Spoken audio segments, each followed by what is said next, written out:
ಚಳ್ಳಕೆರೆ ತಾಲೂಕಿನ ಪೆತ್ತಮ್ಮನವರಹಟ್ಟಿ ಶ್ರೀ ಚೌಡೇಶ್ವರಿ ದೇವಿ ದೇವಸ್ಥಾನದ ಸಮೀಪದಲ್ಲಿ ರಾತ್ರೋರಾತ್ರಿ ಮಣ್ಣು ಸಾಗಾಟ ಮಾಡುತ್ತಿರುವುದರಿಂದ ಇದು ಅಕ್ರಮವಾಗಿಯೋ ಸಕ್ರಮವಾಗಿಯೋ ಎನ್ನುವ ಅನುಮಾನ ಗ್ರಾಮಸ್ಥರಲ್ಲಿ ಅನುಮಾನ ಮೂಡಿದೆ.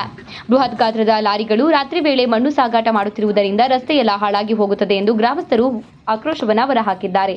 ಪೆತ್ತಮ್ಮನವರಹಟ್ಟಿ ಸೇರಿದಂತೆ ವಿವಿಧ ಹಟ್ಟಿಗಳಿಂದ ಚಳ್ಳಕೆರೆ ಮಾರ್ಗ ಕಲ್ಪಿಸುವ ಮುಖ್ಯ ರಸ್ತೆಯಲ್ಲಿ ಭಾರವಾದ ಲಾರಿಗಳು ಮಣ್ಣು ಸಾಗಾಟ ಮಾಡುತ್ತಿರುವುದರಿಂದ ರಸ್ತೆಯೆಲ್ಲ ಕಿತ್ತು ಹೋಗುತ್ತದೆ ಎಂದು ಗ್ರಾಮಸ್ಥರು ಆಕ್ರೋಶವಾಗಿದೆ.